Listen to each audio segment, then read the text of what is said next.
Good evening, ladies and gentlemen. This is the Triple B Black and Gold Dynasty episode 13. So it's unlucky or it could be lucky. I don't know. Because if Jason comes through my door and kills me, I'm shit out of luck. But it's been a crazy week for weather and all this Steelers shit we're going to be talking about. But first, I had a gentleman contact me from watching the Black and Gold Dynasty show, Mr. JC Day. And he has a podcast called the Extra Point Podcast. And so we put the old Triple B olive branch out for some fellow podcasters, and I invited them on the show. And they're a great bunch of guys, and I'm going to bring JC on, and he's going to introduce himself and talk about what his podcast is all about. And he's going to bring his two cohorts with him. So this is going to be quite a I don't know these guys. It's going to be raw. It could be uncut, but it's going to be entertaining on the Black and Gold Triple B Dynasty episode 13. So here, everybody, let me introduce JC Day. What up? Mr. What Day, up? how you doing? What's going on, man? Everything good, man. Everything good. How you doing, man? I'm doing well, and thanks for coming on. Now, I'm just going to bring your gentleman on that's with you, and you can introduce them to the masses, and you guys can talk about your show. Okay, I appreciate that. All right. Okay. That's the first one you bring on. There he is. First one, I got my dog, B. Shriller, man. B. Shriller the Thriller, one of the co-hosts for the Extra Point. What's going on, man? Okay, there he is. Thanks for having us, man. Oh, you're welcome. Thanks for coming on. And last but not least, what's up, guys? My dog over there, Rich Smoke. He is last and he also is co-host of the Extra Point as well. Thanks for having us on, man. We definitely appreciate it. I appreciate it. So, first and foremost, Rich, what jersey do you have on right now? Oh, come on. It's Carson Wentz 2018 Super Bowl patch. Got to have it on. Got to bring it out. Listen, I figured I might as well pull the Band-Aid with this one. You know, I know it's a Steelers podcast, and people are probably thinking, like, who the hell are these guys? You got JC up there as a Steelers fan. I am an Eagles fan, and although Brian may try to hide it, he is a Lions fan as well. I'm going to call him out real quick. He was going to start the show with a Steelers background. I ain't trying to hide that. I was trying to be with the show. That's what I'm trying to be with. I appreciate you, Brian, trying to suck up to me, and God bless you. I mean, but I wasn't trying to suck up. I'm trying to be part of the show. All right. So, Big Dog, talk about your podcast. All right. So I founded September 1st, 2020. That's when I actually started the podcast. My group page Athlete. That's my home for the Advantage group page is where it started. Okay. From. Before that, I was on a group page called 32 Warzone, where I met Rich Smoke, and there was him and a couple of guys was doing lives, and I noticed they were doing lives. So I'm the type of person, I'm a people person, so I kind of got into want to be a part of that. So I started doing Facebook lives, started that. Then next you know, me and Richard started a podcast. Can't remember what the name was, don't remember anymore. But we had a podcast we were doing for a while, but things went left because things I don't remember going on. Was it all sports? Was it all sports? Yeah, it was sports. Okay. Well, no, it was football. It was all football. We weren't doing basketball or nothing. Everything that's the NFL, we covered. So me and Richard had to go separate ways because he had something he had to deal with. So I'll be sure it's one of the guys that've been there. It's called every podcast we did. Yeah, it's called having a child. It's not really something happened. A baby happened. Just saying. Yeah, baby happened. I'm not trying to put personal business out there. Thank you very much. So be sure it's one of the guys that have been one of the top viewers that when me and Richard had our show, and so I we brought him in, and we've been doing Extra Point ever since then. Yeah. Right on. That's awesome. And it's so hard to do podcasting and get the word out. So you guys know what the pain and that I endure, that you guys do it too. Yeah. So it's very hard. And then trying to put the word out and getting people to listen, to hear and listen and debate what you guys are talking about. It's very hard. Mm-hmm. Yeah, it is. I realize you can't ever have an empire built by yourself. So you always gonna need a team. And I always feel like, what? I'm just going to interrupt y'all real fast and say that the comment that I just saw on here by by Pat Infrano, I just want to say that I truly appreciate you, brother. The Steelers are one of my top teams. Don't get me wrong, but it's Eagles all the time. There it is. Yeah, Craig, I know you're an Eagles fan and you don't disappoint me, but I appreciate the support. But now you can. Now you got someone maybe to talk a little bit of Philadelphia stuff with Rich here, and yeah. So thanks, Craig. I'm Sorry okay about with that. I didn't mean to interrupt the whole show Nope. there, but it felt like a moment where I really felt at home for the first time. Yeah. Walked in, kicked my shoes off, and sat on the couch. That's all. Well, the black and gold Dynasty member fans, they just know how to make people feel at home. Yeah, damn right. Oh yeah. Yeah. Hold on, Rich. So- I'm gonna make Rich happy. Hold on a minute. Okay. I don't like this. I don't like where this is going. By the way. So Me when neither. I'm Brian's okay. off doing whatever, what days do you guys usually do your shows? So we're usually every Saturday at 4 p.m. We at one point in time we were staggering, but we have to stop staggering. So Holy shit. This So is a Steeler podcast, ladies and gentlemen, the Brew Crew It is. experience. Yes, it is, but everybody gets their turn at the table. every Saturday at 4 p.m. Yeah, so it's like you were saying, it's every Saturday, 4 p.m. It starts back up September 3rd. We're trying to do a little bit of a hiatus to give us some more creative content.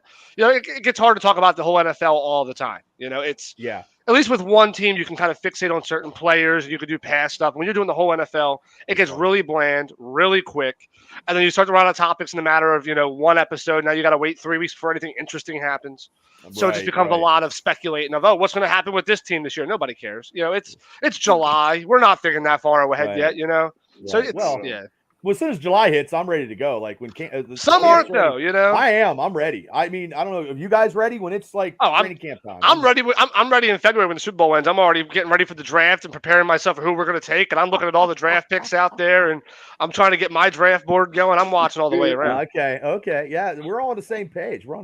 Hey, thanks, Justin. Hey, Paul Atlas. Thanks for tuning in to the Black and Gold Dynasty episode 13 with my boys from the Extra Point Podcast. We're going to talk a little Steelers, but hey, it looks like we got an Eagles fan and a Lions fan, so anything can happen on the show. So you got to tune in to see this unexpected stuff, which nobody probably would have thought this was coming because I didn't think it was coming. But hey, it is what it is. And if you're a Lions fan, Brian, you probably got to deal with a lot of shit.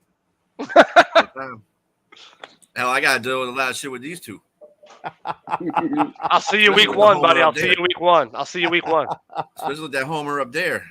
Yeah, oh yeah, I hear you. I hear you. John, you would think the Extra Point was a Steelers podcast too, the way John talks sometimes. Well, that's good. That's good. To be the whole league. Connection. John, it looks like we found your real podcast right here with the Triple B, man. You might want to stay over here. Hey, I've never been the type of guy that like to talk about my team. I like to talk about everybody's team. Well, God bless you. God bless you, JC. But I talk about one team, and that's the only team because I'm a typical Yunzer. Because if we lose, I have a bad week. That's just how I roll. That's I'm the same way. I have a bad week. It just makes me irritable, and it's very, very hard. I have to watch the game sometime. Like I went to Ben's last game, and I don't even know if I'm ever going to go back to the Ashore. I'm calling it Hospital. I'm call it right now. I'm still calling it Hospital. I mean, but I don't know if I'm ever to go back. I'd rather just watch it at home because you can actually see more, and I'm getting old, and it gets to be. I mean, I waited 2 hours to go take a piss last time I was up there, so it was tough. Bubba, don't cry Argentina to me, man, because you talk about when a team loses, I'm being in constant moods. So I know. If Brian got depressed every time his team lost, he'd be depressed about 36 weeks out of the year. They lose in the offseason at this point. Hey, leave my dog alone, bro. I'd have to take drugs. You know what I'm saying? I hear you. I hear you, Brian. And drugs are good probably on Sunday after about 4 o'clock. They're real good. Usually that usually happens with alcohol, but you know. Yeah, I hear you. Hey, Beth from Florida, thanks for tuning in. Seth, Joe, Kelly Elgin, thanks for tuning in to the Black and Gold Dynasty episode 13 with my special guests, the Extra Point Boys. Oh, it's special in here, all right. Oh no, it's cool. It's cool. But let's get into and hopefully we can get some of the guys that are tuning in to jump on and check out your show. And then I will always share it because that's the kind of person that I am. If I see it, I'll share it. And hey, Travis, thanks for tuning in. And Travis is a Cowboys fan, so I get all kinds on there. There you go, Rich. Hey, Travis, Rich is looking at you. He's eyeing you up, Travis. Hey, Hey, them Cowboy fans get on anybody's podcast. They don't care. Yeah, okay, they're everywhere. They're just like Pittsburgh. They're everywhere. Listen, I like to say all the time that a Cowboys fan is like a really good roach, man. They're everywhere. Once they get in, they infest everything. There's no getting rid of them. I know a few. You can fumigate it. You can poison it. It don't matter. And surprisingly, in Western Pennsylvania, there is more. In my area of Indiana, Pennsylvania, I know 4 or 5 people that are seriously diehard Cowboy fans, and they live around here, which is crazy. But they are, and Travis is a huge Dallas fan. Like I know, it's just crazy. Hey, Larry Stryker from Extreme Podcast. Thanks for tuning in tonight. But we got the boys from the Extra Point, and we're going to get this party started to talk about 2 out of the 4's team, the Pittsburgh Steelers. Why not? And JC, I don't know if you heard this. Like the weather has been killing us. You guys hear about the weather? Yeah, from what I heard, a lot of cancellations, a lot of it. I heard a lot of it. Yeah, Latrobe, because I didn't honestly think, guys, that Latrobe was going to actually have at St. Vincent's was actually going to have the Steelers at training camp, and I've said that numerous times. And I wanted to go down Friday, but they canceled it. And there was 12 to 15,000 people down there waiting for this to go. Yeah. So what they did was I was going to go Saturday. And it got canceled because it's been raining here every day up here. So, and the field is terrible. It's been bad. It's been bad down here too. I'm not too far. So the Steelers went to their facility Saturday to practice. So, I mean, that has a little bit, you got to get in the bus. You went in the bus Friday night. You lost a day of practice or an evening practice. You lost a morning practice and you went to Pittsburgh. So you're losing 2 practices. And it's hard to lose 2 practices, I'm sure, during training camp. Don't you think, guys? Yeah, that's a lot. Yeah, that's a lot. Yeah, because this weekend is, it's starting. But what they did was they went Monday back to Latrobe in the afternoon and had an afternoon practice. And actually the fans that knew about it could go. I couldn't go because it was 1:55 to 3:55. Those are the practices that the public can go to. So it's kind of hard if you work, Right. So, but they did that. And then they switched today's practice in the morning. The fans can go in the morning because they were expecting rain. So, and that field is nice. If you ever get a chance to go to Latrobe, it's Chuck Noll State at St. Vincent's Field. It's a nice stadium. It's a nice place because when I was a kid, they didn't have they didn't have seats. Like you can bring your lawn chair and something and sit there, and when I went, there was about 9,000 people and it was a Friday on the 29th. There was a lot. And I'm sure there's a lot in like Philly and Detroit, like a lot of camps. I just saw a tweet the other day from AJ Brown, our newest acquisition the other day, and he was tweeting that there was apparently 30,000 at the Eagles practice. Wow. I think it was a couple days ago. And he was like, this is practice in Philadelphia? I'm starting to love this already. So apparently I don't go because I know how packed it gets, but I heard 30K, somewhere around there. It's a lot. Well, that's how training camps are. I mean, after the Steelers won a Super Bowl, it's astronomical. Yeah. But it was 2 years, and it was probably like that for every training camp because COVID hit. Yep. So nobody could really do anything. Everybody can finally get back out. Yeah, and I'm glad of that. And now, but you know what? I don't know if I can go anymore because due to scheduling. But Saturday was my gamble. We were going to down and do some stuff with Steelers Realm podcast, and just didn't happen. And those guys came in from Ohio. You know what I mean? And it just that gotta suck. Yeah, but they made some memories though. Those guys they'll be back. You can't kick a Steeler fan down for long. No, you can't. Not at all. No. So let's go with some injuries. I don't know if you guys know, but there's been some injuries for the Steelers, and I want to run down quickly, like defensive nose tackle Montavious Adams, who's a nice signing. I believe he's gonna make the team. I believe so. I mean, I hope so. I could be wrong. Linebacker Jared Avery. No, this one hurts. Alex Highsmith. Yeah, I was new one about to. When it comes to training camp, I get scared. I get to do a lot of praying. I'm so scared because a lot of people drop during the training camp. Right. I mean, 1 year everybody was dropping the ACL tears. Like it's so scary to me. So I pray every day, like don't let just to cut in that wet grass or something could have done something to somebody. I don't want that either. Think about it. With Baltimore last year, they lost a lot of people before around training camp time. You know what I'm saying? Yeah. It even bled into the season. You know what I'm saying? So and they can lose a lot more. It's a scary thing. Exactly. Well, I'm scared we're going to try to get. If I remember right, you guys were without Deontay Johnson as well, right? I think he went down at one point. I think he's listed. Actually, he got he's hurt today. I mean, he's on the both their primary wide receivers look like they're hurt. Chase Claypool too. Yeah. Well, from what I heard though, it's actually kind of a blessing and a curse because I heard that it's really making George Pickens is apparently looking really good right now. Crazy that's the one thing. I mean, even being an Eagles fan, the one thing I hear a lot of is this George Pickens kid has been the real deal ever since practice started. Since OTAs, all that. Apparently, this guy's the real deal. So, and I hope he stays that way. Let me say something to that though, because I'm very firmly believe that it's practice. And you're practicing against your own team. You know pretty much your own team, even if it is a rookie. You're still practicing against their defense. It's your own defense. So I want to see what he does, like rookies. I'm including my own rookies here, Aiden Hutchinson and Jameson Williams won't be playing, but any of those kind of rookies that are drafted in the first round, I want to see them play in preseason because it's another team, and I want to see what they do. I don't really buy into the training camp hype. But I think because they're going to hype everybody up anyway. But I think you have to give credit to the intangibles. I think there's intangibles there is what you're really looking at. I don't think when they're saying dazzling, who's going to go out here and have 1,500 yards. I think what they're trying to say is the hands are there. Well, at least they look. The hands are the hands. I mean, if you're catching balls in OTAs, obviously the game's a little bit different format. But I mean, if you can catch the ball, you're going to catch the ball regardless. I mean, it's just how it is. I think another thing is footwork is going to be one they're going to watch. Route running, and again, yes, it's your own team. But typically, route running is a gift. It's not something you can learn it a little bit, but either you have it or you don't. If you want to be legendary, so to speak. But I don't know. I haven't seen him in person, but from what I've heard, the intangibles are there. The footwork is there. The hands are there. The IQ is there. Yeah, they're looking for all those type of things. Listen, I get get back to the hype, but I'm saying like it is practice. It is. You probably get your own team. I understand that, but at the same time, looking at all the things that Rich Smoke was talking about. I'm saying, and I feel like he's been the biggest name throughout the entire training camp so far. So of course, I want to see it too. So hopefully in the preseason we get to see him play. So we play Saturday.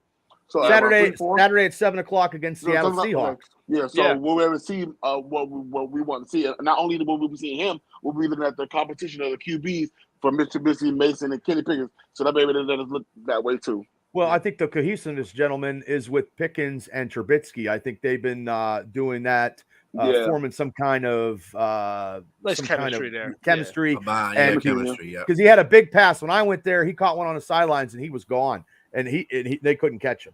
But also too, when I went to training camp, everybody's different was shining. Like like Calvin Austin was shining on the day I went. I think Calvin's a big player, man. I think he can be. He has upside. He has a lot of upside. I will make him more of a returner. I don't know. I will put him in a return game along with Gunner. See what they do. He does. He's got the speed for it. While I'm saying that, but can he elevate to our depth chart? Of course. Both those rookies are going to make the team. Now, I'm not a big Chase Claypool guy, even though I'm a huge Steeler fan. He just I don't know. He got to get his head out of his ass, and then do something. Being a Notre Dame guy, I watched a lot of Chase Claypool. Okay, I watched a lot of him in college days. Here's the problem. I think he has all the talent in the world. I loved him coming out of the draft. I thought he had huge upside. I think he still does. I think he still has that potential. I think it's just at some point he has to calm the ego a little bit, focus on the game. Don't get outside of yourself. Just play the game. Do what you're there to do. Catch the ball, make big plays, do what you got to do. I think sometimes he's a little too excited about the social media hype. I think his head is outside of the game sometimes. I think he has all the talent in the world. I truly think he could be a really good player. He's doing too much talking. Go out there and do your job. That's part of the problem with the NFL and modern day sports in general. It's all about the mouth and the mouth and the mouth. When it comes to Chase Claypool, I feel like he can be something special, but like Rich was saying, too much talking and your actions not really doing it. Like his first rookie year, he dominated. He led all rookies in touchdowns. He even killed the Eagles. Sorry, Rich. You know what I'm saying? And seeing him become a machine like that, you know what I'm saying? And then you go to next year and you only score one TD. Then when we need you against Minnesota, you're going first down and you ain't got enough time. But they shouldn't have been like that in the first place. First of all, if it makes you feel any better, at least you weren't Dallas in the playoffs with Dak Prescott running up the middle, and sliding with 15 seconds. But I think he got the potential to do it. I just don't think the deep threat guy. I don't think he's as mean, physical as we want him to be. So I feel like when I'm looking at the depth chart today, I seen that George Pickens actually at the number 2 spot, and they put Claypool in the slant. And I really think it's perfect for him at the slant. I think it really is. He made a lot of big plays in the slant. I just don't think he's the deep threat guy. Well, the thing about it, guys, is this offense is not going to be the offensive coordinator retired. Yeah. So Matt Canada, no one's going to badmouth and not listen to Matt Canada this year. Right. So when Claypool got those 10 touchdowns his rookie year and did all these, it's going to be different formations. And Ben, I love Big Ben. I was a Big Ben all my life, and I that's it. It's very hard. It's very hard, but it's a new era. And as being a Steeler fan, you're going to see a lot of different offensive formations and a lot of different stuff. Yeah. And we're going to run on the back of Najee Harris. But that's what I've been saying. Yep. But we have to get Mitch, whatever. I don't know. A week ago, Mason Rudolph was looking good when I went to camp, and I couldn't believe it. Like I thought I was in Bizarro's world. Don't do it. No, but I don't know. I'm not a fan of his. I don't know. But honestly, guys, when he took that shot, that's training camp, though. I know. I mean, I know that when he gets out there under fire, that might be a whole different situation. Mason Rudolph should be doing well because he knows the team. I mean, he knows the team. And the rookie don't. And let's be honest, the pressure's on. The pressure's on for him if he ever wants to have a chance to start in Pittsburgh. I mean, you don't draft a guy that high up in a draft where nobody was supposed to go that high, and you also don't go out and sign a relatively popular name quarterback out of the league. Trubisky was around for a while, and people were talking about him a lot last year while he was in Buffalo. People loved Trubisky. I wanted a nose tackle. I'll tell you what. Show. I wanted that nose tackle that the Ravens got, and I was mad. Yeah. I'll tell you what, though. I do think that Trubisky, and I've been telling John this for a while, I think he's my big sleeper this year. I think there's a lot of potential. Think about it. The way that he plays, and he didn't have a lot of talent in Chicago. Like, there's obviously more talent in Pittsburgh than there is in Chicago. I think what he has for him that's great is Mike Tomlin's a phenomenal-minded coach. I think he's way more talented than Mr. Nagy over there, who I think has hurt a lot of people. I mean, I just think overall the culture in Pittsburgh is a lot better. I think that's somebody that he can kind of buy into for the first time since he's been playing football. And think about it. He plays great with a great running game, right? And what do you have? You have Najee Harris, a guy who's breaking out to be one of the top premier running backs in the National Football League. Right. I mean, you have the speedy guys like Pickens and Deontay Johnson, and you got your Calvin Austins. And then on top of that, you have your vertical big guys like you have Claypool. I mean, you have everything right there. I think it's going to be a lot of play action. It's going to be a lot of quick routes, which I think is great for that team. I think it's going to be a great thing, though. It's the same thing that Kansas City's been doing for years, right? Kansas City found a niche. They were great at – let's be honest. Kansas City's great at, like, 3 things on offense. It's just they have so much talent, and there's a couple of spots. That's all they need is 3 things. You don't have to have 15 clever ideas. Just do what works. And I think Trubisky fits that system really well. Yeah, I'm not really feeling the bell cow of Najee Harris. I don't want to run him to the ground. I see so many running backs go to the ground like Stephon Barkley, CMC. So so what I would love to see is somebody be like the D'Angelo Williams for us, how he was for Le'Veon Bell. We need to find that. I want that. We need to find that, and that's the hardest thing in camp right now. Yeah. And hopefully, like Brian said, when we get to these preseasons and they're playing somebody else, we can see that.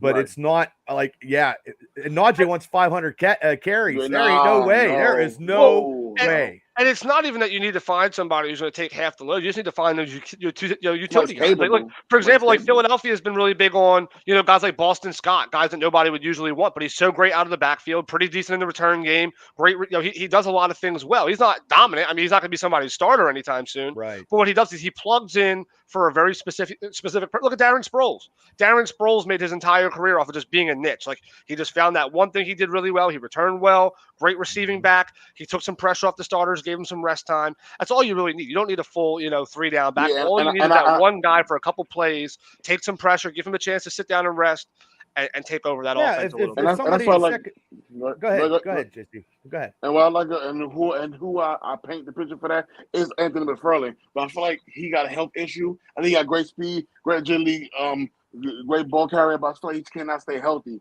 I mean, and Benny Snell, I'm just not sold on. I'm just not. Benny had some good plays today, but McFarland's down on the 3rd and 4th team. So they're looking at that dude from Oklahoma State right now. Mason Lee, the third, something like that.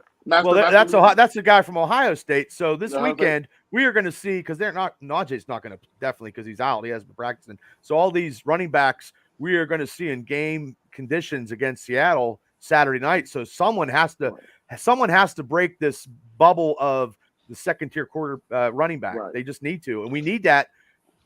I mean, we're paying. I mean, we got a fullback. We pay $9 million, and he does. I mean, what the, that's ridiculous too. But that's, But I mean, and also, hey, Chris, thanks for tuning in. Big Mike, thanks for tuning in. Stitt, Debbie, and Stephen Cribbs, thanks for tuning in to the Black and Gold Dynasty episode 13. And Chris had a question. Fitzpatrick injury okay? Yes, he is actually practicing, so he'll be fine. Yeah, he's back. I'm excited. Yeah. He's back. Come on now. That defense in training camp is going like it is like regular season. I think they're just beating the shit out of those linemen, the offensive linemen of ours, and just beating the living shit out of them. And then they have to pull TJ out there because he could have Mitch ain't even get the ball off because TJ's in his face every down. I heard about that. I mean, they're a young group. They're a developing group, man. I think three of the four is like rookies or go to their second year guys. You know what I'm saying? You got one veteran maybe here and there. But I just feel like they're just young and developing. They got time, and that's what I was explaining to a lot of people last year. Like they got time to develop. Ben didn't. You know what I'm saying? So I feel like we did a lot more work with the offensive line. Yeah, we brought in James Daniel, I think it was, and we brought Mason Cole. From Minnesota and the other one from Chicago. Well, Kendrick Green's not going to be center. He's barely going to be on the line. He's second string guard. USC guard. That's why the defense is coming at him hard because they're trying to get them acclimated into get the offensive line set. Because the offensive line is going to be running in tough defenses. Probably not as tough as Pittsburgh's defense. Maybe Baltimore, but other than that, I don't know too many. The one player I'm excited to see in the black and gold. Honestly, it's a guy that I liked when he came in was Miles Jack. I'm excited to see if he can really keep. Oh man, he's gonna make a difference. He was great in Jacksonville. I mean, it's just unfortunately the rest of the defense kind of fell apart. They got rid of all their weapons and kind of left Miles Jack floating. I'm really excited to see how he does with guys like T.J. Watt and all these guys. I think he's a great asset. Not people talk about him either. I was telling JC about that as soon as Miles Jack came available and they got rid of him. I said, perfect place for him to go is Pittsburgh. Yeah. Bam, they snatched him up. You did. Philadelphia and Pittsburgh were two of the top teams running for him, actually, because Philadelphia at the time hadn't signed all of our guys. Sorry, go ahead, Bubba. No. I was just going to say, because now the speculation of today is Devin Bush is going to not going to be starting. He's going to have. I don't think he should be. I don't think so either. I gotta say, I'm real disappointed. We moved up in the top 10 to grab him, man. And he's been nothing but a disappointment. Yeah, the injuries coming. They better come with the game. They come with the sport. But if he come back, man, he just doesn't look like the guy. He's supposed to have been our Ryan Shazier replacement. That's what he's supposed to have been. You know what I'm saying? He had great speed. He was supposed to be better than what he was, honestly. Shazier wasn't supposed to be great. This guy was supposed to be like the real deal. You know, when you take somebody top 10, it's either you're great or you're bust. That's it. There's no average for a top 10. I heard Robert Spillane may take his spot, man. You know what I'm saying? So let me ask you this. I wanted to ask Bubba a question. He's been letting us talk for most of the show. I want to ask him a question. So how do you feel about this, the rumor mill about Roquan Smith right now? Do you think that's reasonable? Do you think it's something that could happen? Or if it is possible, what would you give up to go after a guy like that? Like, what are you willing to give up? I don't know if I want to give up anything. Really? Yeah, I think defensively, I think if everybody's healthy, the defensive line of the Steelers is stronger than it's been before Stephon Tuitt. I mean, that retirement, I understand. It was ahead. I mean, you lose your brother. It's tragic. Yeah. We've got some guys that is coming on, and the run defense, those six games over 200 yards, that rush defense was last place. We got to if we get into the mid-20s of run defense, and if nobody's going to be able to contain TJ Watt. And if Highsmith has, I mean, I predicted TJ with 15, but I don't know the way he might get 20. I mean, I don't even know. And he was out for a couple games. Yeah. They just, and I thought, and I thought they'd sign Hayden. I thought Hayden was coming back. I thought they were going to just say, hey, Joe, just hang loose. Hey, we'll just sign you because they got all this money. They're doing all these signings at Boswell and Johnson. In a long time. You know, that $150 million for that stadium. I know where the money went. First year's already shot. Omar Khan knows what he's doing. It's like, but I don't. I think we're going to be a very young team.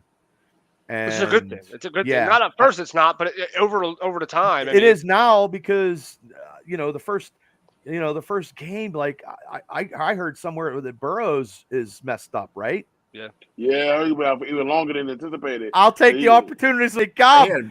Hey, I look at appendicitis, but I mean, he had appendix taken out, so that's not big. He'll be back by week 1. You think so? A lot of people. Yep. Okay. You gotta remember. There's still about 3.5-4 weeks until the regular season kicks. But it'll be here before you know it. It'll be here. And and that game is going to be like the Buffalo game of last year. Yeah. I believe that game is going to be huge. Everybody's counting the Steelers out. Las Vegas lost a lot of money last year, week 1. A lot of money. A lot of people was not happy. I got a question for you here, Rich, real quick. There you go. So Fletch is back. I mean, they're not letting Fletch go. Fletch has been a full participant, OTAs, training camp all the way through. They want to use him as the guy to kind of help pass it towards the Jordan Davis, the big draft pick that we took this year. By big, I'm underestimating him. And that man is massive. I never thought I'd ever. And they did release him. What they did was they were trying to clear the cap up. They had some money issues. They went out and got Kaiser White from LA Chargers. We went out and got some other guys. We went and got Reddick. So we made a bunch of moves. So what that whole idea was we were paying him a lot. We paid him back when he had that crazy All-Pro year. He was labeled number 1 DT in the league at the time. Him and Donald were back and forth. It was like top 2, top 3. But they were kind of wearing that contract down. We were paying him too much for where he's at. Like, he still plays well, but he's not as productive as he was, let's say 3 years ago. So a lot of that was contract stipulation. I would have took him.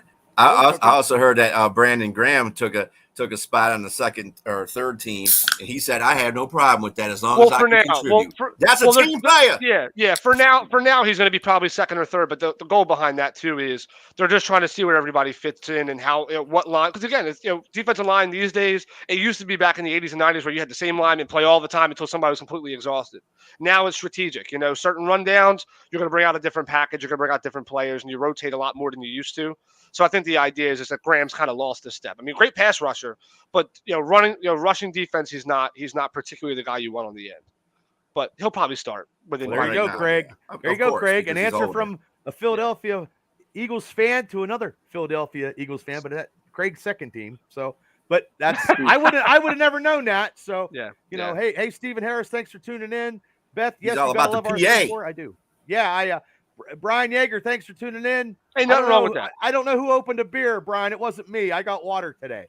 I don't have a beer. I wish I did, but I don't. But that was the other Brian. Yeah. So everybody out there, these guys are the Extra Point podcast, and they're asked if you got any questions for them with some NFL stuff too. These guys do the whole NFL. I just do the Steelers. And my vast knowledge is all black and gold, but I can sprinkle a little bit of sarcastic remarks all through the league if I need to.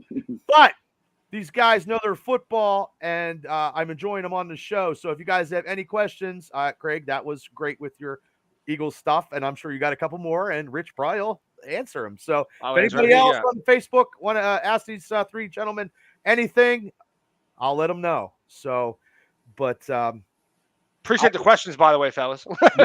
Yeah, that's what I do, because usually I do the show by myself. This is But also, the Pittsburgh Steelers actually signed somebody today, Rondell Carter, outside linebacker, 6'3", 269, undrafted free agent. Did he used to play for? He played for the Cowboys. Commanders.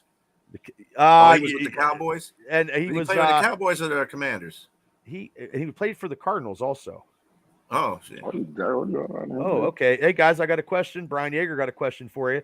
Do we think Parsons will still be tough for the Cowboys? Yeah. Tough? What do you mean by tough?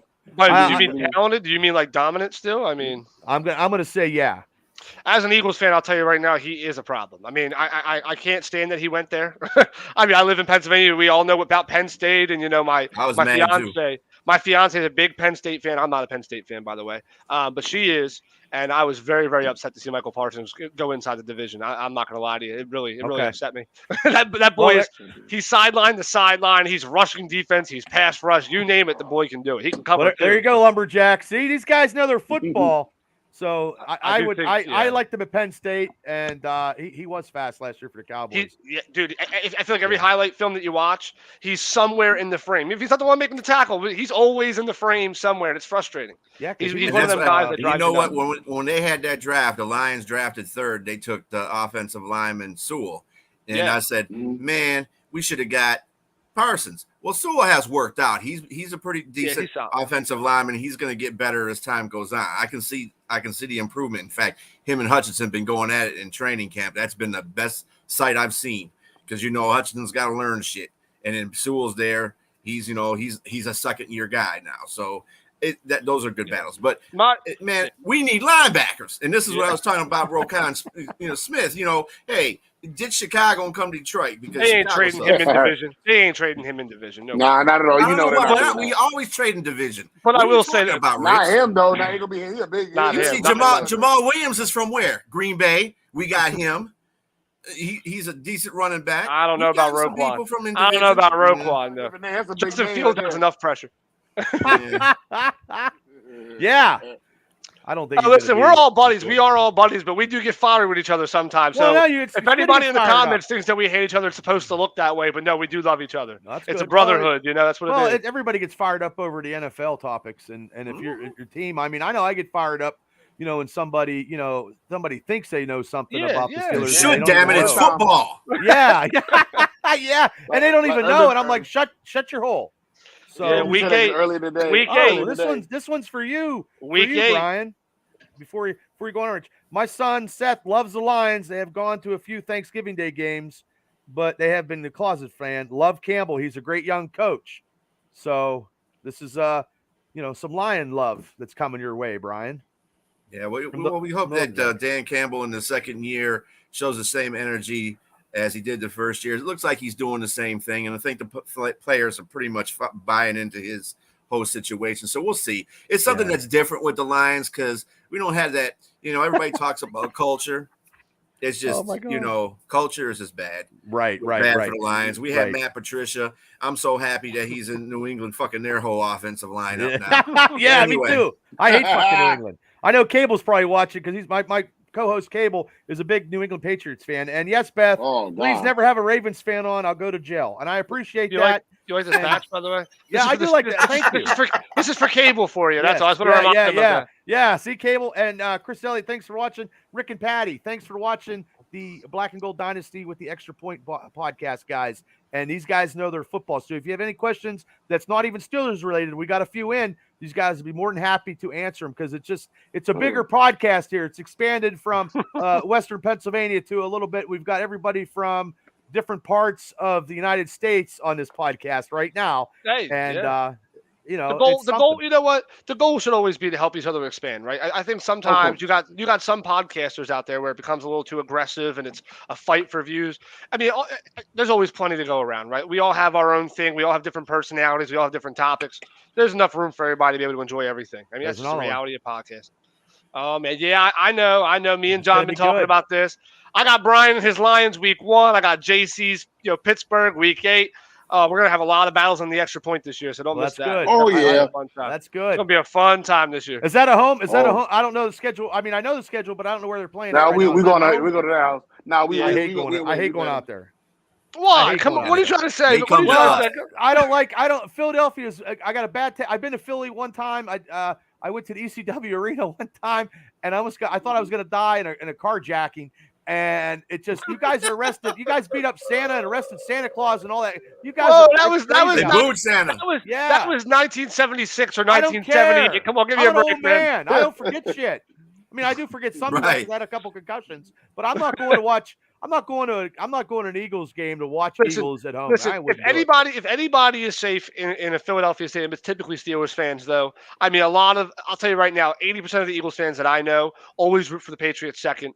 The Steelers. So a lot of the time, again, a lot of them are closet half and half. So like the Eagles get bounced. Oh, I'm a Steelers fan. And the Steelers lose. Oh, I'm an Eagles fan. It's just how they are. Like my dad's the same way. My dad claims to be an Eagles fan today, and then by Friday he'll be a Steelers fan again. And then by Sunday he can't make up his mind. Well, he's a PA guy. He's just how he loves all PA college teams, loves every single PA sport team. It's just he's a Yenzer. He's a hometown guy. He loves everybody. He loves everybody in PA. It's just as long as somebody from our state wins, it's all he cares about. It's all about representation of the state, and that's it. I hear you. And we all have the same tax bracket. You might as well, right? Yeah, I know it sucks too. Yeah, it does. It does. But let me ask you guys a question. Which unit do you think? I mean, you guys can give your opinion. Which unit do you think will be better this year coming out of camp? The offense and the defense, and why? And what you see is good for Pittsburgh? Yes. Okay, yeah, John Starr. He's a Steelers fan. I'll go first by saying I'm really more on the defensive side. I think they're going to be the ones that are going to bet us out a lot of these games. Reason why, because we got new pieces to the offense, as far as quarterback wise. We don't know what they're bringing. So we'll be relying more on the defense again than the offense. So I'm excited about the defense and what they bring. Well, what I will say though, because it sounded like the question. Well, I mean, maybe I heard it wrong, but like my way of hearing that question is like, which one's going to improve the most? I think the defense is already there, right? The defense is already where it needs to be. It has been where it's needed to be the last couple of years. Like that 11-0 season, that was not offensive based. That was a big defensive push. I mean, don't get me wrong, offense stepped up at times, but the defense really kept them in a lot of those 11-0 games. I will say the offense is going to take the biggest step, and I'm going to say the reason why is I think we have a system. We have a younger team, right? So you have a younger quarterback. And listen, I love Big Ben too. I give Big Ben a lot of props. His arm was hanging by those last 2 years, his arm strength wasn't there anymore. Yeah. What made him Big Ben, the legend in Pittsburgh, had died probably about 3-4 years ago. And I don't mean that in a mean way. I mean, he was still good. It's just he was better than average, but he still wasn't the Big Ben that we expected anymore. I think you finally have a younger guy, a little bit more fire, has something to prove. You have a great young running back. Offensive line is young. You got great receivers. There's a lot of, well, at least great potential receivers. I think the offense needs to step up finally. I think this is the time you do that. I think that this is the time you buy in, get all your young pieces in a row, go out there and do something. I think the offense has to step up. Yeah, I'm not disagreeing with you at all. I'm with Rich on that one too, because you got a fresh quarterback out there, whoever starts. Okay. No matter what. And they're gonna bring something more post Ben Roethlisberger, because at the last 2 years, he was on his last leg. I mean, on his last leg. So I mean, you can bring Trubisky in there. He runs. He's a good running quarterback as well. Your offensive line has been a little bit revamped, and they got a year under their belt. Yep. And the defense is actually going after them. The problem I have with the receivers, as long as they keep their head in the game, those receivers should be fine. Deontay's got to learn how to catch the ball better. Yeah. Claypool's got to stop being an asshole. I didn't think they were going to give him that money. I really didn't think they were going to give him that's a lot of money, man. That's a lot of money. Yeah, it really did. And their tight end, that dude, Pat Fryermuth is a star. One of my favorites. Yeah, that's my guy. But the defense, the front seven, no doubt, are going to be doing some damage this year. I am very, very. I'm optimistic, man. Bad about the back four though. Fitzpatrick, that's fine. He's cool. But the other three, I was very disappointed that Steelers did not pick up a cornerback. Yeah, that's in the draft. And that's what I was a cornerback. I felt as if we shouldn't have used the first round pick of Kenny Pickens. That's my opinion. Why I said it, because look how long it took the Liberty guy to get picked up in the third round. To help in the secondary, because Mika needed the help. Joe Hayden was digressing railroad back. He was getting blown coverage and getting beat. Witherspoon was pretty okay, but I felt like we could have used somebody in the secondary like Hamilton. If Baltimore did not grab him, that's kind of who I was looking for, or somebody like McDuffie or who's the other corner? Richard. Kyer Elam was in there. You had the guy from Clemson. I can't think of his name right now. Clemson. I didn't see us drafting two receivers that quickly that early. Well, I'll tell you what, me and John were on the phone a lot drafting. Right. Me and him were talking a lot on the phone, and I had to keep calling him to check in to make sure he was still breathing. I'm like, bro, are you good, man? I know you didn't, because we talked in the podcast a lot before the draft about what we were expecting and what did we not want to see. Like Brian was saying, I don't want to see any offense right now. I don't want to see that. John was saying, I don't want to see offense. I want to see somebody go with the secondary a little bit, because there was some guys out there, right? There was definitely some good corners out there. It was a lot. I mean, as far as again, it's all projected, of course. It's it's college. I didn't think they were going to. I didn't think I broke my closet door back here when we drafted Pickett. I punched the door. I like Pickett, but I didn't want a quarterback because next year's class is so much better. I thought between McDuffie being out there, Andrew Booth Jr., who I really like out of Clemson, I thought he was going to be a real star. Yeah, another one. And he was supposed to be a second-round guy. He went a little bit later than some of the other guys. I thought guys like that would really fit the Pittsburgh dynamic. I mean, Clemson's known for them heavy hitters, dirty, to the grit kind of guys. I mean, Brian Dawkins came out of Clemson, is one of my favorite players of all time for obvious reasons. You got to understand, too, what helped Pickett be drafted anyway was because he's playing next door. Yeah, well, the reality is, Pickett would have been available a round or two later. I mean, I don't think. I agree. Pickett wasn't going to be the first quarterback taken. Malik Willis was always going to be the number one guy taken as far as QBs. Pickett probably would have been their late third, early fourth round. You could have even traded up maybe a little bit. Exactly. And I feel like the reason why they grabbed him because, they don't want to make that same mistake they did with Darren Marino. Yeah. So I think that's the reason plus he was next door as well. Yeah, I couldn't live. I wouldn't be able to live twice through that. Though. Hold on. I like Kenny Pickett. That's some big shoes you're putting that boy in. Right. They don't want to and at least you won some Super Bowls since that time. It's not like you didn't win any. Let that man get through training camp before we start saying anything about Dan Marino. I don't think they wanted to make that mistake again. No, I know. They don't want to make that mistake again. You said that name in my heart, I'm like, please be careful what you're going to say. I'm starting not to trust that the family now because they were talking about Ben Roethlisberger last year about them getting rid of him, but they didn't want to do that. The family didn't want to do that, even though Tomlin did. And the offensive coordinator kind of wanted him gone too. But the family wanted him in there. He would have stayed another year. Ben would have stayed another year, and that wouldn't have been good. That was not good because if Art the second wanted him, they'd have done something. But having that send off on Monday night against the Cleveland Browns, the arch nemesis, whatever you could say, the guys that didn't draft him that should have drafted him and they fucked up. That was their own fault. I mean, I was there and he was thanking and shaking hands and walking around and soaking it all in. That you're not going to get that. There's nobody maybe except for maybe Lemieux that got this kind of stuff in Pittsburgh that got that. It's never going to happen. I mean, Bradshaw, it didn't even happen to Bradshaw. Bradshaw, his arm went out against New York Jets and he had hold it up he was done. But and I'm sure Bradshaw was pissed off. He didn't get his sentence. I mean, people get pissed off when it doesn't end the way they want it to end. Won 4 Super Bowls. Especially 4-0 in the Super Bowl. Yeah, I mean, Super Bowls though. That must be one of your guys's. Yeah, what's up, Robbie? How you doing, buddy? Yeah, thanks for doing that. I'm a Steelers fan right there. Oh, well, God bless you. He's a Steelers fan as well. That's my boy Robbie.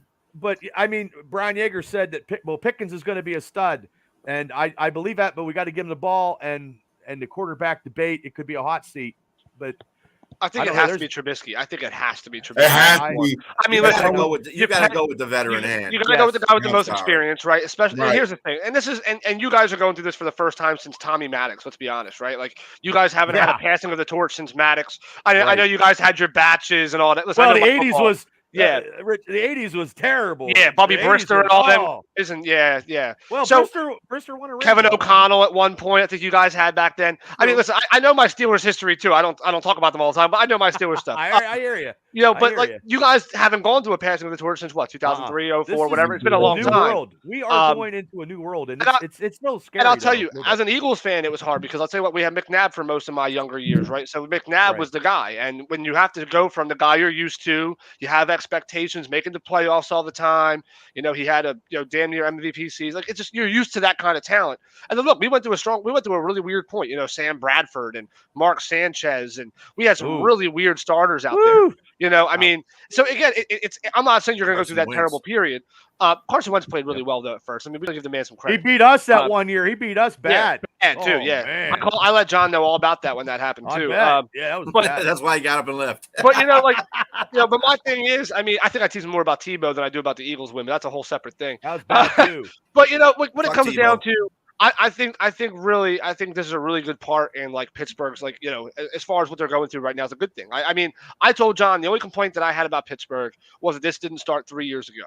I thought that what you guys should have did was draft a little bit better, maybe behind Roethlisberger. I know you guys took Rudolph way later, and you guys were taking a bunch of scrubs late in the draft, just kind of throw some bodies in there to see what happens.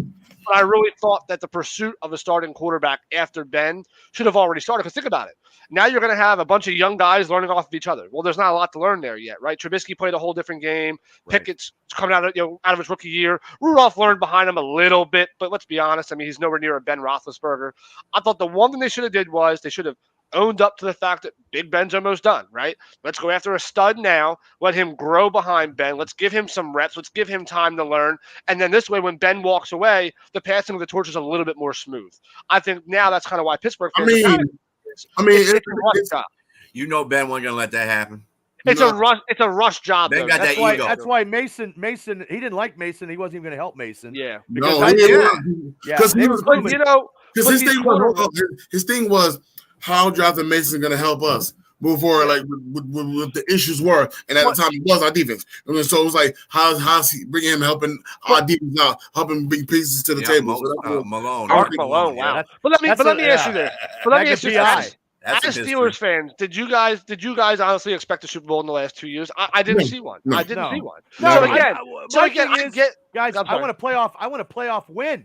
We haven't won fucking. I just playoff years. 5 or 6 years. That Cleveland Browns game that they fucking beat us was atrocious. Was the worst thing I ever seen. Hey, and I gotta tell you straight up, man. Bad. I knew we was in trouble, man. I was surprised. I was there. I already knew it was. We was exposed. We were digging and dunking and running flat routes all damn game. Like, it wasn't hard to figure out. The problem was the quarterback play wasn't where it needed to be. And I mean, the blame. And I'm not saying it's just Ben. Like, the line could have helped a little bit better. I'm sure. Bad. You know, it was and bad. before it was Ben. But Ben was 90% of that. You know, he truly was. I mean, the start of the fall of Ben right there. Yeah, you saw it. The start, gentlemen, of our playoff losses was that uppity up. We thought we were going to beat Jacksonville. And that 45-42 game where we had Le'Veon Bell and Antonio Brown, we had the killer bees ready to go, and we couldn't produce shit. That's the sad part, and that's the only negative thing that I see. And I like Mike Tomlin is this is going to be his year that he's going to be coaching due to the travesty of Haskins. Yeah. I just hate when he's a his buddy coach. You know what I mean? I just wish he would just be a little bit more sterner and his time management or gamble a little bit. He doesn't gamble. He's not a gambler. No, he's not a riverboat gambler. And sometimes he didn't punt in that Cleveland. He punted in that Cleveland game where he didn't go for it. What's working for Tomlin, and you guys haven't had a losing season since he's been I know. I'm one of those guys. Working it. I know. Let him do what he do. I know. I can't, but I just see stuff, being over on this side. I see stuff where it's hard. He could. It's hard. It's hard. Like his. And I'm not going to bash him. I said I wasn't going to. I can't critique him. Before we got Campbell, man, I would have killed to get Tomlin. I can't critique. That's how much I respect him as a coach. I can't critique Tomlin until I see how he does with this new team, right? I mean, like, let's be honest. Again, we all kind of just agreed that Big Ben had to go. It was time. See if we can rejuvenate Pittsburgh a little bit. I can't critique Tomlin until I see that this whole process fails. If this process fails, then I go, maybe he could have done a little bit more. Maybe there should have been something different done. But for now, with his track record being the way that it is, you have to give him a little bit of time, trust the process kind of thing. I hate to do it the Sixers. You got to trust the process. I mean, that's every sport, whether the Sixers cliched it or not, but that's the reality of it. You got to trust it, believe that he has what's best in mind. And I think he does. He was the only coach that had AB play the way he did for that long. Yeah. I give him that. Yeah. But and Bell. Just to have that talent. Think about all the divas. We didn't get anything with all that stuff. We got nothing. Yeah. That baffles me too. I think that was just irritating. You guys were so much talent on that roster for so long. And nothing. You couldn't tell me nothing. I think we had the greatest offensive of all time. You asked me. That's how I felt. I'll tell you how that works. That works too in a different sport, in baseball. Yeah. The Tigers. They had Justin Verlander. Yep. They had what's his face? What's his name? The one with the two different eyes. They had him. They had the third. Can somebody Google Detroit Tiger with two different eyes, please, and let me know who that is? But anyway, that's funny. And they only went. And they went to a World Series and got their ass handed to them. I'm like, how can this team? And you see all these pictures now, these same pictures that were on the Tigers, doing great with other teams and winning World Series. I'm like, Max Scherzer, by the way. Max Scherzer. There you go. And how I know that is, I literally typed in Detroit Tigers with two different, and it came up eye colors. I'm like, you got to be kidding me, bro. But that actually came up on Google. That's how you do it. Hey, but honestly, I feel like with the Killer Bees, I feel like we could have done something, but I feel like our defense was not there. And when I say defense, I'm talking secondary. We had a lot of issues in secondary. I think we'd have had the defense we got now, and obviously I think we go to the Super Bowl. That's just me. But I feel like right. The AFC Championship game against New England, they blew us out. You know what I'm saying? And I was so hurt because the first play, Le'Veon Bell go down, quarter later, AB go down, and then New England just made it feel like we shouldn't have been there. and that hurt me, man. Well, that's You're because an Eagles fan. You saw the wild card last year with them in Tampa, right? Just saying. That hurt me. That hurt me. Because Belichick he coaches. I mean, he coaches. You gotta. Yeah. And the thing is, for me, the time that AB went and did his Facebook Live, and Tomlin has given us, we're gonna go up there. We're gonna go up there and Kansas City, JC. We're gonna go up there and kick their ass. Those ass. We're gonna, that was to me. That was the beginning of the end of the killer bees and all that stuff. It was. I didn't realize how bad it was until after it got out. To me, I said, "Yo, this really is kind of bad." I was because my time was talking shit. That's what he did. I'm sure he's a shit talker. But this year, with the tragedy of Haskins and him getting everybody, because that's a tragedy that's still probably in the back of their head. Because without the empty lockers there, man. I'm sure with Dwayne could have been the starter. He could have been a starter, or he could have been, and Mason would have been trade bait. I think. But also too, he had his issues in his life, and I'm sorry, and God bless his family and stuff. But it's just this year is where we're going to see Tomlin be the coach that he has to be, and coach stuff, and then he could get his player, his coach of the year. Coaching guys with a tragedy and coaching them through, and without a quarterback to get him anywhere. The new quarterback. This is the undiscovered country, right? Well, this should be exciting. I know it's kind of paranoia, but at the same time, this should be the most exciting. It's exciting. I'm excited just to see the new guys. Because you finally have a team where everything's going to be different for the first time in a long time. Robbie, that's my biggest concern on that defense. But that's what I love about Philly this year. I mean, the back four. But Minka's going to have to make all kinds of plays. This is what I'm saying. That's so bad. Everybody think Minka fell off. No, he was being the fifth linebacker because my linebackers in front, my defense was letting everybody run through him. Yeah. So I'm like, we get these. So Witherspoon and what's the one we drafted?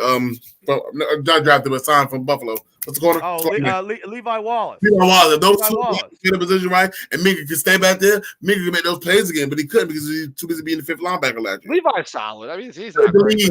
And tackles for safeties last year because of that. You know what I'm saying? Because my front seven, the linebacker was letting them run through, and it was. Hey, what's up, buddy? Your boys are popping. He's a Buffalo guy. He's a Buffalo guy. Buffalo guy. Well, he knows about Levi. Hey, if our front seven is doing a job, whatever we have in the backfield, and let Minka go back there and do whatever, we shouldn't have any issues because last year we couldn't stop the run. That was the biggest concern. That is my biggest concern. Well, I think that's where Miles Jack comes into play.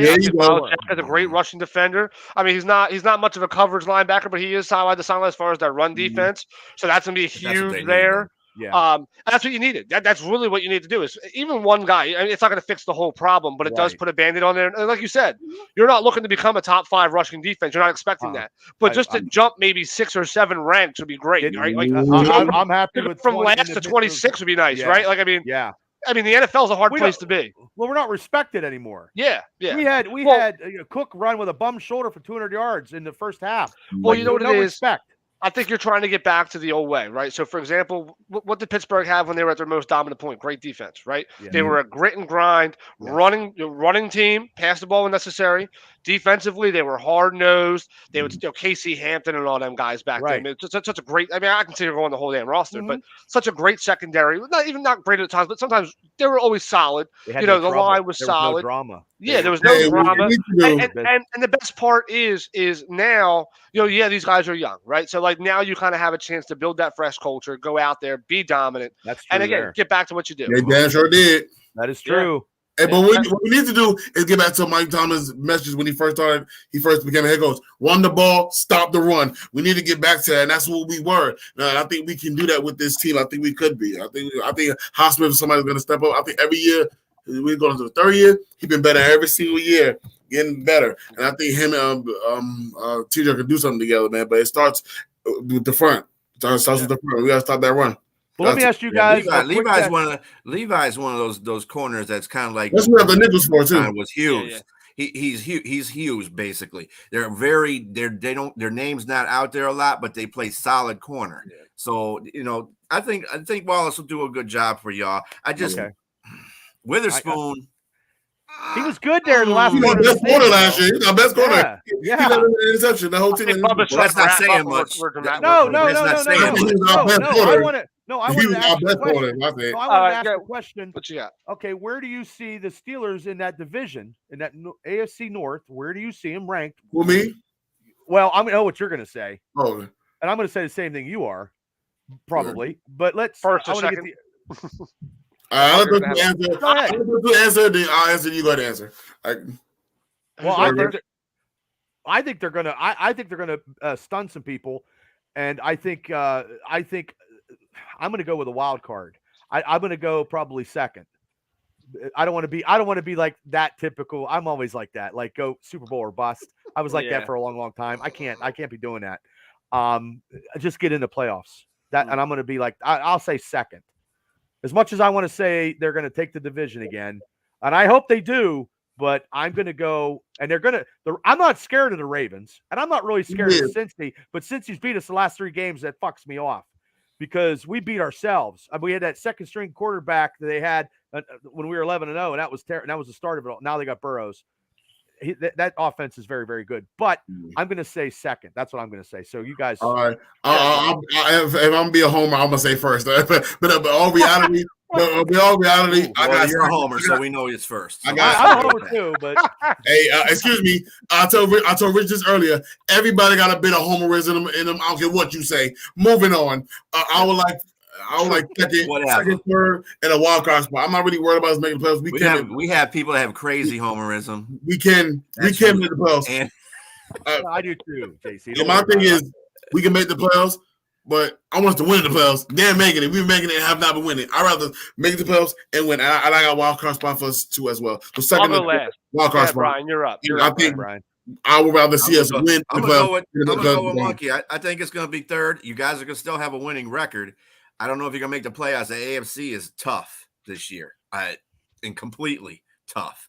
So it's going to be hard. I think Baltimore, if their injuries come back, they don't have any injuries and they play well.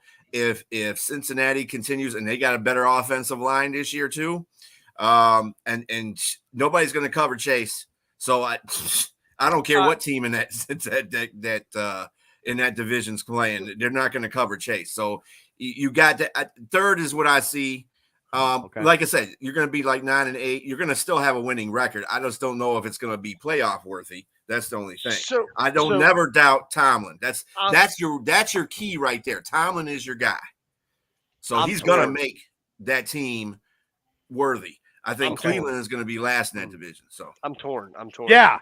They're bad. They're just in disarray. So I know everybody's talking about this, 3-team playoffs with the AFC West, and I'm not sold on that. I'm not a Denver guy. I don't think Denver's going to be as good as people make them out to be. I'm also not sold on the Raiders just yet. They look good on paper, not sold yet. I think the Chargers and the Chiefs really run that division. I think that's obvious. I think this is a team. I think it's either going to be the AFC West or the AFC North. And I agree with Brian on that factoid is that we're not sure who, if everybody's going to make the playoffs in the AFC North. I think either the West or the North is going to have 2 to 3 teams in the playoffs. One of those 2 divisions. And actually, I'm leaning more towards the North than I am the West, only because I feel like there's a lot of holes on the West. I think the North is really well balanced this year. I think you guys balance out really well. I see a lot of split 1-1, as far as like Ravens Steelers, I could see that being a split. I could see both teams taking one. Cincy, I could see both teams. So it's hard, but I will say Cleveland's last. No matter how we look at it, I have Cleveland as last. That's unanimous between all. I can never buy in. I can never buy in because every time you try to give them a little bit of support, they kick you in the ass and make you look stupid for even having any faith at all. It's just Cleveland. Yeah, I don't have any faith in Cleveland. People give Brian shit about being a Detroit Lions fan. I'd be a Lions fan over a fucking Browns fan any day of the goddamn week. Monday through Saturday, even twice on Sunday. Definitely twice on Sunday in this case. But so I'm going to say, I'm probably going to say somewhere around second and third. And the reason why I'm not sure is I'm still not sold on Baltimore offensively, right? And again, that's the big question mark for Pittsburgh right now. Both teams have proven to be solid on defense. Both teams are solid defensively. Offense is my concern for both sides. Now, I'm not saying there's no talent there. We all know Lamar and all that bullshit. Okay, whatever. But we also know that in Pittsburgh, there's a lot of question marks. This offense could be high flying and surprise a lot of people. It might not, but we don't know that until the season starts. I will say I do have Cincy as probably the most favored because they're the most well-built. We've seen them as they are play really well already. So we have to go with what we see, live action. I think they're the favorite coming in for good reason, Super Bowl contender. Right. But I do have either Pittsburgh or Baltimore taking that second spot, and I'm okay with however you rank it at that point. Second and third, either way, I think is fair. But I think there's a really good chance that all three teams make the playoffs, depending on how the rest of the AFC pans out. Now, if the West does have three teams go, chances are the North is probably only going to have two, and that's probably going to bounce either Pittsburgh or Baltimore. Better. Okay. Well, that's good. That's all I wanted to ask. I mean, because the first month of our schedule, and this is crazy as it sounds, and JC might, he's probably going to say the same thing. I believe we can go. I believe we're going to upset Cincinnati, and we're going to run a little bit like we're going to go 4-0 in the first month, and we usually don't do that. And I see that because we got the second game is against the Patriots at home. It's the home opener, and Mac Jones ain't beating us. I don't care. The Patriots aren't beating us. It's just it's so Brady. The first 4 games. Well, we have Cincinnati, New England, Cincinnati, New England, Cleveland, and Jets. So either way, even 4-0, 3-1, you still have a shot at both of those. I would go. I'll take it 3-1. I'll take 3-1. I'm taking 3-1. I don't think you ain't gonna beat Cincinnati in Cincinnati. I just don't see that right now. But here's where Cincinnati my might lose concern. at Pittsburgh though. That's later in the year. So here's my problem though, and while I like the fact that there's definitely winnable games in that first 4, so whether they go 3-1 and 4-0, that's great, right? It's a great way to start off the year. My biggest concern is right when you finish off with Cleveland and the Jets, which I think are going to be easy wins. I think they're going to be too easy.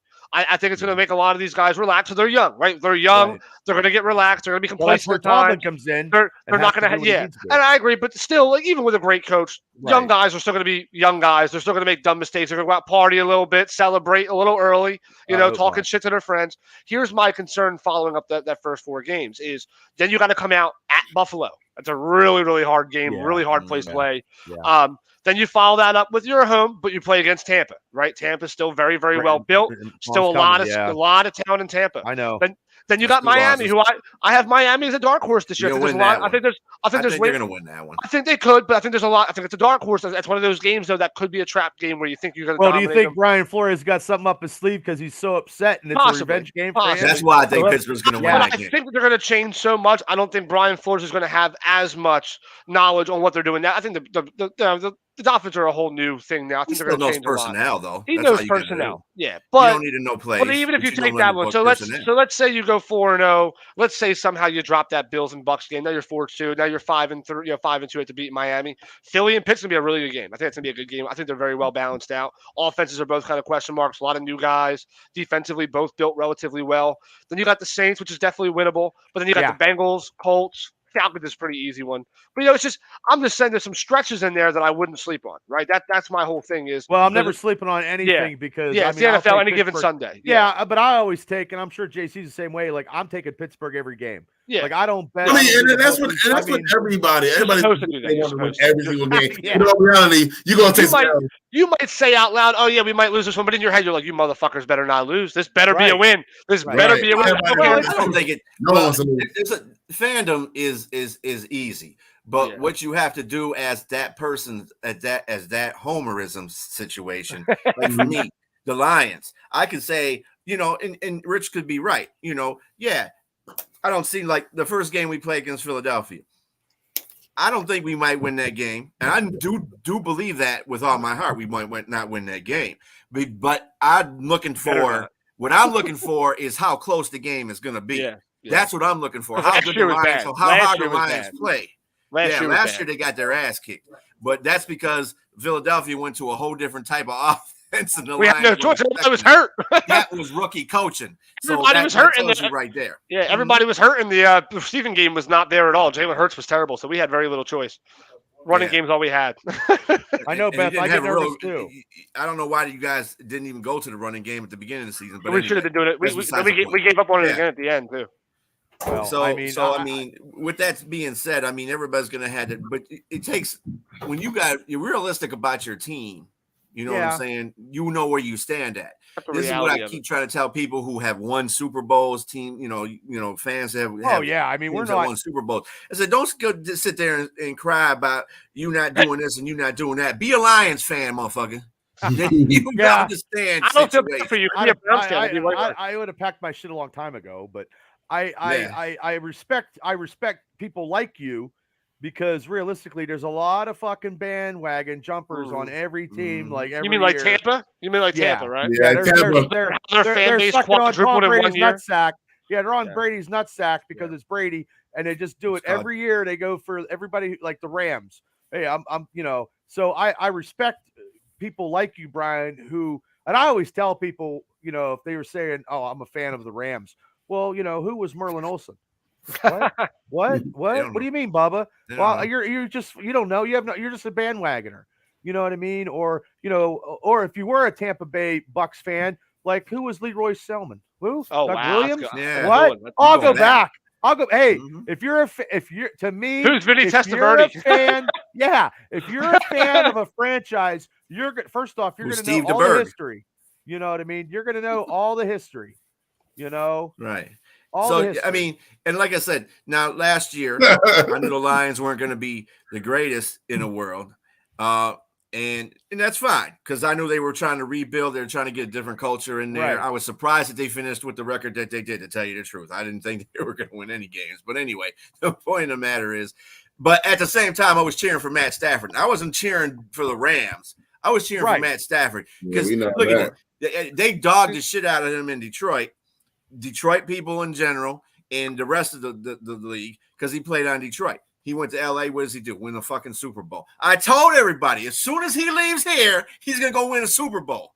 And that's exactly what the fuck he did. I was with you on game. But wait, Brian, I was with you on that though. I told everybody I supported the whole Matt Stafford push too. People were like, no, wait, no. I knew Matt Stafford was the real deal. It's just he had nobody with him there in Detroit. Right. That was a good Super Bowl. It was a good win.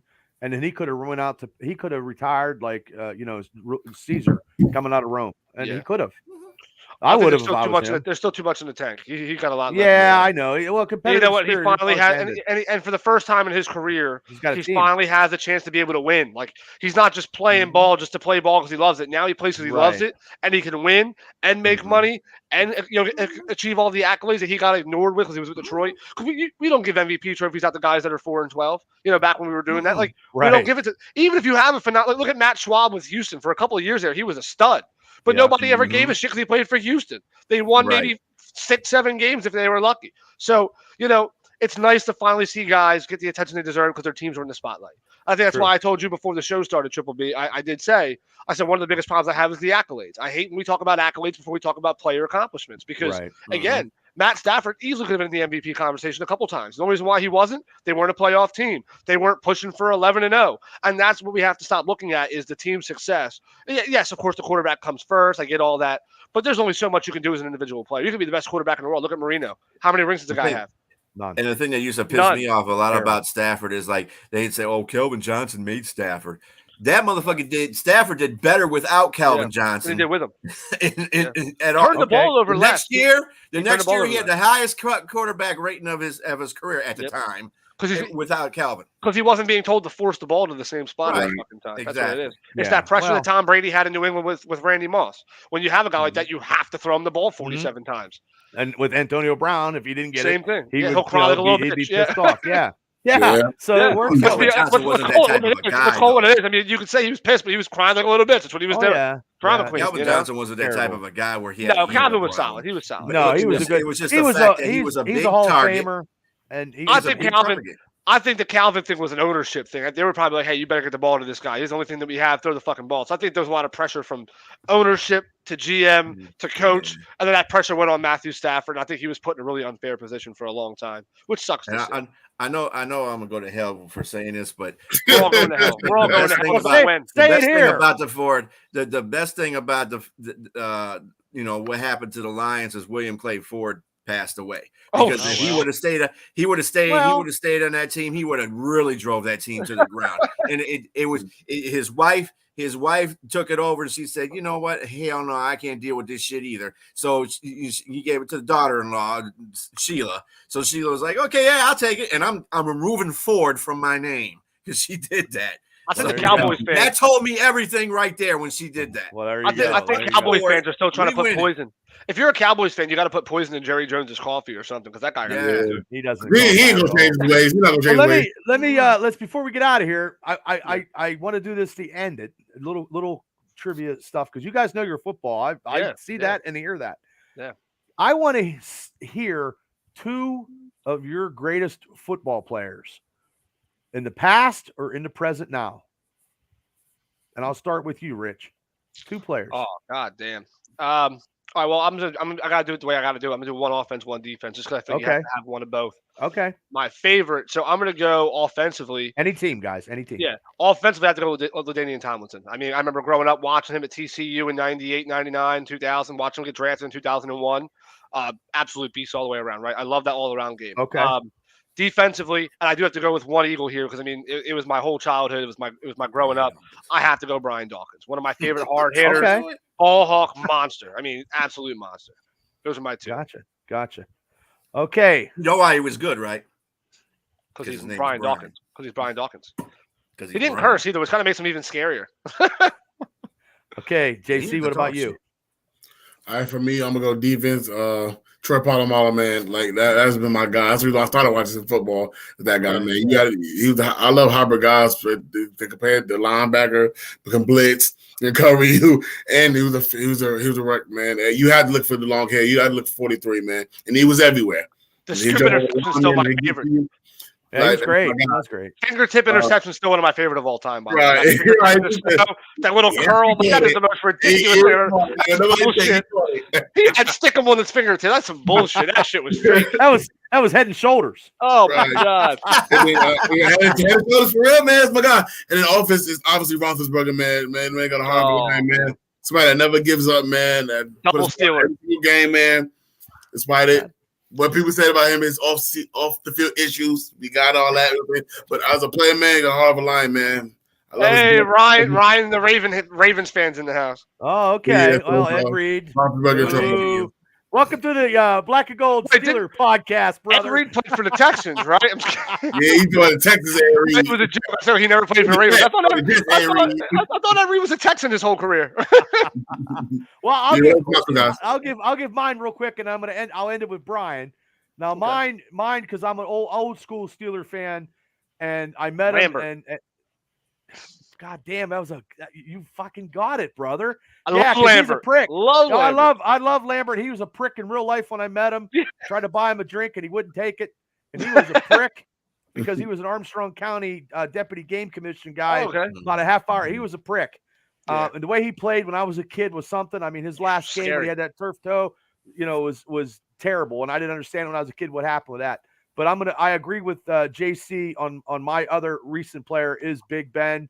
I love Big Ben. I've seen his, I used to be a season ticket holder for 17 years. Wow. So, so my grandfather had it in 71. I bought him in 95 and kept him for 17 years. I could have bought a house 35 fucking years ago. But anyway, when I seen him, he didn't come out against the Ravens, he played the Raiders, Maddox, whatever. But then I bought his jersey. I bought his jersey, that home opener. I had it ever since. I met him at the Hall of Fame game, and my fiance now, it looked like I kissed him on a cheek, and I probably would have. Man crush, whatever. But the way it's like The Rock too, So those are my two. But I mean, Mean Joe Green is probably very, very, because when I was like a Jack kid, Ham too. They don't talk about Jack everybody. Ham There's so many Steeler greats in my Kevin time. Green. Yeah, Rod Woodson. You go down the line. What was it? Make sure you keep a dry, terrible towel for all them tears you're going to need this year. Oh, there goes Ryan. I'm probably going to sweep you. Hey, Ryan, I'm probably going to sweep you again for the third. Well, Ryan, I don't cry, but every time we play the Ravens in super big games, it's either an extension or a touchdown. Yes. I mean, I hate to say this. I mean, I feel your plea, but honestly, we're kicking your ass again. You're right. Hopefully, yeah. You tell them towels. Tell them towels are used to soak up the purple rain. Yeah. Yeah. So, okay, Brian, I'm going to end it with you. Barry Sanders. So, yep, you got it. That's one. I know my guys. Great. I've seen him play. It was great. And then my defensive player would be Rod Woodson. That was my best defensive player. I love corner. I used to be a corner in high school. Not that that matters, but 40 years ago. I just like Rod Woodson. That was like, watch this. I'm gonna make them all laugh. This is when when we were wearing the leather helmets. I'll hang on all those words. But yeah, Rod Woodson to me is one of the best cornerbacks ever. Sorry, it's better than. Well, I was at that game where better than Dion. I was at that game where they played Detroit in the home opener where he tore his ACL. I was at that Barry game. Sanders tried to tackle. Yes, and then but he easy. is the first time that anybody ever came back in the season with that injury, and he came back in the Super Bowl. The Super Bowl. Yes, he did. And had an interception, as a matter of fact, in that Super Bowl. I wish they would have moved him to the position and he retired a Steeler. He got his ring with the Ravens. Went to the Ravens. Oof. I know, but it was business. Hurts. It was business. See, I love when McNabb went to the fucking Redskins and I watched him fail. That was great. Loved it. Oh, I don't. Usually, when Pittsburgh Steelers leave the Pittsburgh team, they don't do good. But Woodson played really well on that defense. Yeah. Somebody's getting sore. Your buddy. We've had winning season. Shut the hell up. I don't need nothing out of you. Oh man, this is awesome. Well, hey, come on anytime when we do the Ravens anti-Ravens game because I tell you what, I can't stand New England and the Ravens. Bubba, you definitely got to come on the extra point sometime. We do bring all different people. You'll have a great time. You come on. Oh, okay. And listen, even if you don't have a shit ton of football knowledge, that's fine. It sounds like you have enough as it is anyway. Oh, I'm okay. Yeah. I can hold my own. You'll definitely find. We'll definitely find you. Because this season, and just for everybody in the comments as well, like obviously join the extra point. The group page is the NFL Home Field Advantage. If you guys want to join the actual group, we are on Twitter, we're on Instagram, whatever we can. That's all on the Facebook page. It's easier from there. But what I will say is, we're always looking for new people to come on the show. Absolutely.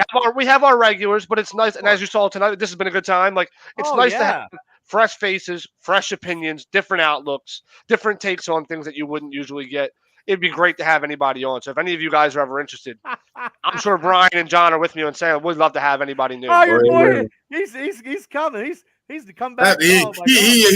He's telling me nothing that I already don't know. I appreciate it though, Ryan. And you should beat your ass last year. That stupid ass fucking penalty. Fuck the Ravens. Right. You really should have lost that game. Referees gave that one. 30 seconds after the play clock went off. And believe it or not, this is actually calm for us. This is a very timid conversation for us. No, it's cool. Seeing John's veins pop out, Brian's head gets sweaty because he's bald, so you see all the glistening. Like you can always tell how stressful the situation. The situation, you can always judge how hot the situation is by how much sweat piles up on Brian's head by halfway through the show. Okay. Yeah, you can tell, man. It gets hot. That's because I'm a one-man gang on my show. You guys got a whole bunch of stuff. You're doing great for yourself, though. You're doing well. You're a legend out here. Gotta say, you've been great. You've been a great host on top of that. Been great talking with you, obviously. I appreciate you guys. We appreciate you as well. So, I can speak for all of us by saying that. Invite anytime to all come on again and talk football. I appreciate it. Yeah, and we'll definitely be watching. Even as a non-Steelers fan, it's definitely fun to talk about. Mm-hmm. If you ever need somebody else for your pop culture, give me a ring. Oh, yeah. No, it's good. Like, we just do a whole bunch of stuff. And this is the first time I actually – did it with this many guys that I'm actually running the board and doing everything. So usually I fuck everything up, and my buddy Mav. It's nice to have some shoulders. It's But no, you guys are great. Brian, your football and you're a Lions fan, and God bless you for that. Rich, your football. No, seriously. You know what? Because you no matter what, you're still a fan, and to me, I appreciate that. Yep. You know what I mean? Me, I'm just diehard. You know what I mean? And I'm diehards. And JC, it's been a pleasure. And I appreciate you, man. You guys coming on, like you guys got an open invite anytime. I'm definitely going to have you guys come on again. We'll maybe do it later on in the season. We'll see how it goes in mid-season. I'll see you week 8. I'll see you week 8. You know what? You got a fucking date, brother. That'll be good. Yeah, you bring the wine. How about that? Hey, but real quick though, we do appreciate you allowing us to be on your platform, man. It's really dope to do that. For those of us interested in our podcast, we are the Extra Point. We are me, B. Shriller, and Rich Smoke every Saturday at 4 p.m. NFL Home Field Advantage. I'll give you the link Bubba. So I have anybody that wants to join the page. Oh yeah, I so will always share it. I will always share it. I will always share it on my site. September 3rd. September 3rd. And then just one extra thing too. If you want to email us, it's the extrapoint2023@gmail.com. Just drop thoughts or what things that you want to talk about, whatever, or what you want us to talk about. Yep. It's great. Yeah, just drop us. Joining the NFL Home Field Advantage is the best way to start off because you'll see all of our information right there. That's the only place you're going to see all of it. If you go to the Twitter, it's typically just the Twitter, Instagram, same thing. But if you go to the Facebook page, NFL Home Field Advantage, that's where everything is at. Absolutely. If you want to shoot one of us a message first to make sure you get approved so we know it's you can do that. Okay. But yeah, so yeah, it's absolutely. No, I appreciate it because it's good, and I had a great time talking football with you guys. Definitely. And we were only planning for an hour. Here we are. we talked more than just the Steelers. Yeah. And there was people popping on, and I appreciate that. And like I said, I appreciate your guys' knowledge. And if I don't know something, I threw it to you guys, and I appreciate that. And like I said, you got a friend in the Triple B Experience podcast, and anything I can do for you guys, I'll be more than happy to help you out and just put your shows out, and I'll share them. And this one's definitely going to be shared all across the universe. That's how I roll. That's how I roll. And guys, thank you so much for coming on. I appreciate it. And I wish you guys the best. And we will see something. We'll see something for Philadelphia. We'll be back on September 3rd for our podcast for season 2. I won't be there. You'll be missing me. I'm on vacation for that. We won't be there, but we'll be holding it down. Okay, that's okay. We could bring you on in the after effects when we kick your ass. You're gonna be sad later. Nah, you're gonna be crying your way back upstate. Hey, don't worry about it. That's okay. I'm gonna say the same montage I said last year. If the Lions beat your team, do not fucking be on no show. I'm gonna let your ass have it. I'm gonna let your ass have it. You got a good point, Brian. Yeah, you got nothing to come back with that one. Yeah, that's true. Very true. I'll see you week 1, Brian. Don't you worry. I'm gonna be at guys, the game. Thank you guys so much. I truly appreciate it from the bottom of my heart. No you problem. Got a friend in the Triple B Experience, and I'll help you guys out. And it was cool to talk football tonight. And thanks, guys, for coming on. All right, thank you, bro. This is ours, man. Great talking to you. Guys. Thank you so much. Have a great night, everybody, and we will see you.